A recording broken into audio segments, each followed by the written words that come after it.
இது மகிமை நேரம். ஆண்டவராகிய இயேசு கிறிஸ்துவின் நாமத்தினாலே உங்கள் அனைவரையும் வாழ்த்தி வரவேற்கின்றேன். இந்த மகிமை டிவியின் நிகழ்ச்சிக்காக உங்களை வாழ்த்தி வரவேற்கின்றேன்.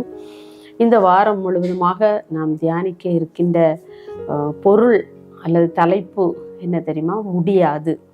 கெனாட் அப்படின்னு சொல்லுவோம் இல்லையா? முடியாது. இந்த முதல் நாளிலே நாம் தியானிக்க இருக்கின்ற தலைப்பு, கர்த்தர் திறந்ததை ஒருவராலும் அடைக்க முடியாது. அது உண்மை இல்லையா? கர்த்தர் திறந்ததை, ஏசப்பா நம்முடைய வாழ்க்கையில் உள்ள ஒரு கதவை அடைச்சிட்டாங்கன்னா அதை யாராலுமே என்ன செய்ய முடியாது? திறக்கவே முடியாது. வெளிப்படுத்தல் 3ஆம் அதிகாரம் 7ஆம் வசனம் 8ஆம் வசனம் இவ்வாறு கூறுகிறது, ஒருவரும் பூட்டக்கூடாதபடி திறக்கிறவர் அப்படின்னு 7ஆம் வசனம் சொல்லுது. 8ஆம் வசனம் சொல்லுது, இதோ திறந்த வாசலை உனக்கு முன்பாக வைத்திருக்கிறேன், அதை ஒருவனும் பூட்ட மாட்டான். அப்போ ஆண்டவர் நமக்காக வாசல்களை திறந்து வைத்திருக்கிறார். அதை எந்த மனிதனாலும் அல்லது எந்த சக்திகளாலும் கூட அந்த வாசலை அடைக்கவே முடியாது. அதுதான் அதனுடைய பொருள். கர்த்தர் திறந்ததை ஒருவராலும் அடைக்க முடியாது. அந்த வசனங்களை வாசிக்கும்போது நம்முடைய வாழ்க்கையில் நம்ம யோசித்து பார்ப்போம், என் வாழ்க்கையில் ஆண்டவர் என்னென்ன காரியங்களிலெல்லாம் என்னுடைய வாசல்களை எல்லாம் அவர் திறந்து வைத்திருக்கிறார் என்று சொல்லி யோசித்து பார்த்தோன்னு சொன்னால், நிறைய விஷயங்கள்ல ஆண்டவர் வாசல்களை திறந்து வைத்திருக்கிறார். ஆனால் நாம் அந்த வாசல்களை காணாதபடிக்கு பக்கத்தில் உள்ள சைடில் உள்ள வாசலில் தான் நம்ம என்ன செய்கிறோம்? உலக பிரகாரமான வாசல்களை பார்த்து நம்ம என்ன செய்கிறோம்? அந்த வாசல் வழியாக பார்க்குறோம். ரொம்ப தூரத்தில் பசுமையான பச்சை புல்வெளிகளை போன்ற அந்த உலக பிரகாரமான காரியங்கள் நமக்கு தென்படுகிறது. அதனால அந்த பக்க வழியாக நம்ம நினைச்சிரோம், பக்க வாசல் வழியாக ஓடி விடுகிறோம். ஆண்டவர் நமக்கென்று அந்த திறந்து வைத்திருக்கின்ற அந்த வாசலை நம்முடைய கண்கள் காண முடியவில்லை. ஆனால் ஆண்டவர் சொல்கிறார், இதோ நான் உனக்கு முன்பாக திறந்த வாசலை நான் வைத்திருக்கிறேன் என்று சொல்லி. அவன் நினைக்கிறேன், ஏன் என் வாழ்க்கையில் இவ்வளோ கஷ்டம், ஏன் என் வாழ்க்கையில் இவ்வளவு போராட்டம் அப்படின்னு சொல்லி நம்ம மனதிற்குள்ளே நாம் யோசித்து கொண்டே இருக்கிறோம். நம்முடைய கண்கள், ஆன்மீக கண்கள் திறக்கப்படுவதே இல்லை. நம்ம சொல்கிறோம், என் வாசலை எல்லாம் ஆண்டவர் அடைச்சிட்டார், எனக்கு ஒரு காரியமும் நன்மையாகவே இல்லை, எல்லா காரியமும் எனக்கு தீமையாகவே நடந்து கொண்டே இருக்கிறது, அல்லது நன்மையான காரியங்கள் எதுவுமே என்னுடைய வாழ்க்கையில் நடைபெறவில்லை, திருமணம் நடைபெறவில்லை, திருமணம் நடைபெற்றாலும் எனக்கு குழந்தை பாக்கியம் பல ஆண்டுகளாக இல்லை, இப்படி சொல்லி நம்முடைய வாழ்க்கையிலே நிறைய அடைக்கப்பட்ட வாசல்களையே நாம் யோசித்து கொண்டே இருக்கிறோம். ஆனால் ஆண்டவர் சொல்லுகிறார், நீ உன் மனக்கண்களை திறந்து பார், உனக்கு முன்பாக நான் திறந்த வாசலை நான் வைத்திருக்கிறேன். ஆண்டவர் திறந்து வைத்த வாசலை எந்த ஒரு மனிதனாலும் அதை பூட்டவே முடியாது.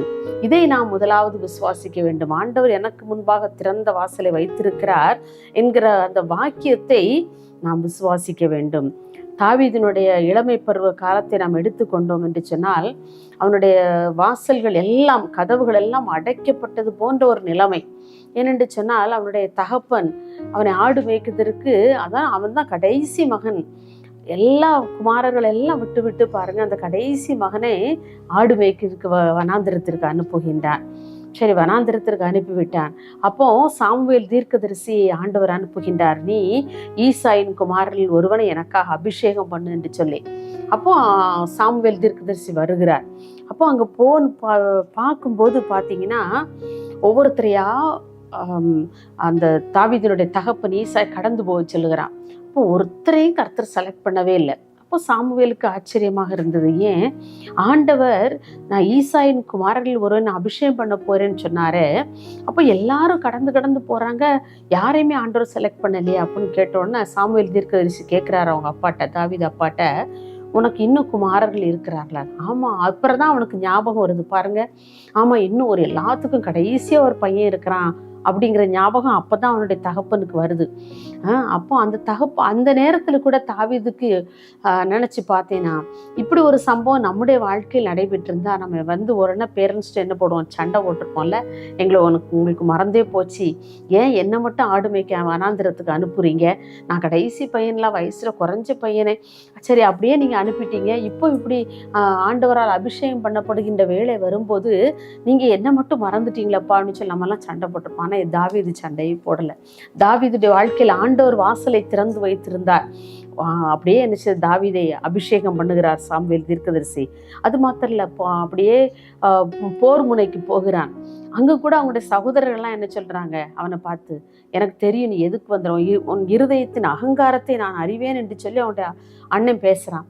அப்போ அவனுக்கு எங்க போனாலும் ஒரே நெருக்கடிகள், அவனுடைய வாசல்கள் எல்லாம் அடைக்கப்பட்டது போன்ற ஒரு சூழ்நிலைமைகள் தான் அவனுக்கு வந்து விடுகிறது. ஆனால் கர்த்தர் அவனுக்காக, தாவீதுக்காக புதிய வாசல்களை திறந்தார். ஒரு கூழாங்கற்களாலே அந்த கோலியாத்தை வீழ்த்தி இஸ்ரவேல் மக்களுக்கு ஒரு விடியலை கொண்டு வந்தார். யார் மூலமாக? இந்த தாவீது மூலமாக. பாருங்க, அப்ப தாவீதுக்கென்று ஆண்டவர் ஒரு வாசலை அவர் திறந்து வைத்திருக்கிறார்.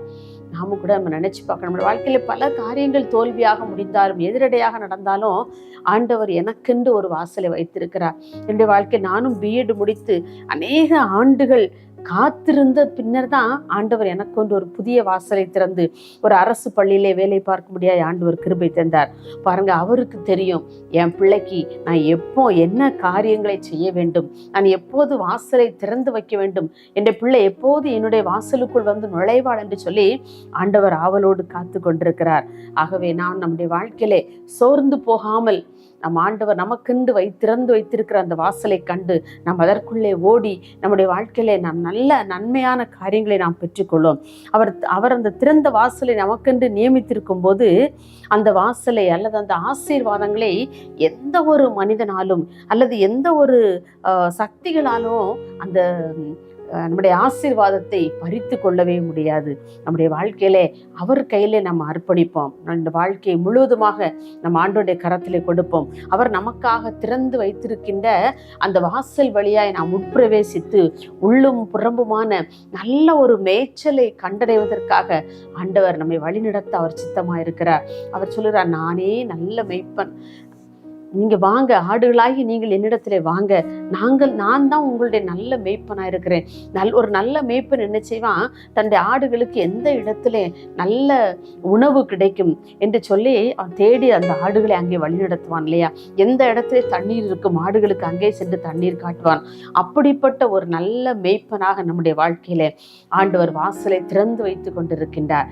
நாம் தான் அவருடைய வாசலை காணாதபடி நம்முடைய மனக்கண்களை குருடாக்கி நம்முடைய கண்களை நாம் அடைத்து கொண்டு பக்க வழியாய் நாம் ஓட நினைக்கிறோம். அப்படி அல்ல.